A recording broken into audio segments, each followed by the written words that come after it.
नमस्कार। इस समय हम हमारे साथ मौजूद हैं पवन अग्रवाल जी, जो किसी नाम के मोहताज नहीं हैं। आप नैनी ग्रुप के सीएमडी हैं, रोटरी क्लब के गवर्नर भी रह चुके हैं और इस समय जो है KCCI के अध्यक्ष पद का कार्यभार संभाला है। और मैं समझता हूँ कि अध्यक्ष बनने के बाद जो जिस प्रकार से अब जो डेवलपमेंट जो अभी तक नहीं हुआ, कार्य नहीं हुआ, वो होगा कि मैं आज से नहीं जानता पवन जी को। पवन जी क्या कहना चाहते हैं आज के जो आपने कार्यभार संभाला है? देखिए, पहले तो आपसे माफ़ी मांगते हुए मैं ये ज़रूर कहना चाहूँगा कि जो भी आपने कहा कि डेवलपमेंट नहीं हुआ, ऐसा नहीं है।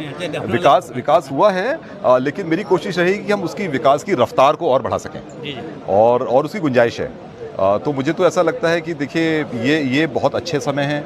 हमारा इतना अच्छा मार्केट हमारे पास है, इतनी अच्छी सेंट्रल गवर्नमेंट की, स्टेट गवर्नमेंट की नीतियाँ हैं, तो हम लोग मिलके बहुत अच्छा कार्य यहाँ पर कर सकते हैं। और उत्तराखंड में कुछ चुनौतियाँ हैं, जैसा कि मैं समझता हूँ कि अगर सरकार के साथ हम बातचीत करें तो उन चुनौतियों को हम ज़रूर अवसर में बदल सकते हैं। मेन फोकस मेरा रहेगा इसमें कि हम सरकार को ये कन्विंस करें कि अगर आपको औद्योगिक विकास चाहिए यहाँ पर, तो आपको इंफ्रास्ट्रक्चर वर्ल्ड क्लास करना पड़ेगा। इसका कोई ऑल्टरनेट नहीं है, कोई सब्स्टिट्यूट नहीं है।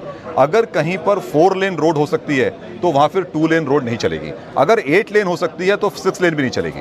तो आपको ये सोचना पड़ेगा कि अगले 10, 15, 20 साल के लिए हमको किस प्रकार का इंफ्रास्ट्रक्चर चाहिए, और उसमें पैसा लगाना पड़ेगा, उसमें निवेश करना पड़ेगा, और उस निवेश का रिटर्न बहुत फास्ट है और बहुत बड़ा है।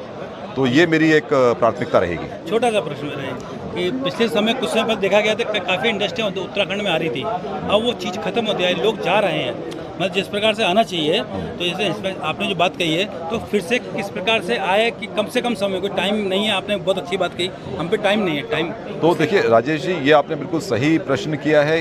देखिए, कंपटीशन है आज। कंपटीशन इस बात का भी पूरे देश में है कि किस राज्य में निवेशक को जाना चाहिए, कौन सा राज्य निवेशक को अपनी तरफ आकर्षित कर सकता है। ये कंपटीशन है। तो वो कैसे आकर्षित होगा? जब आप वहाँ पर सुविधाएं प्रोवाइड करेंगे, जब वहाँ कोई ना कोई बेनिफिट्स देंगे। तो मैं ये उम्मीद करता हूँ कि एक अच्छे सिस्टम के तहत आर्थिक नीतियों को इस तरह से बनाया जा सकता है कि हम निवेशक को अपनी तरफ आकर्षित कर सकें। उसके लिए हमें बहुत अच्छा होमवर्क करना पड़ेगा, डेडिकेशन के साथ एक टीम बनानी पड़ेगी, है ना, और जो हम कहते हैं वो हमें पूरा करना पड़ेगा। आपने निवेशक को कोई वादा किया और अगर आप उसको पूरा नहीं करते हैं तो फिर वो आपके यहाँ नहीं आएगा।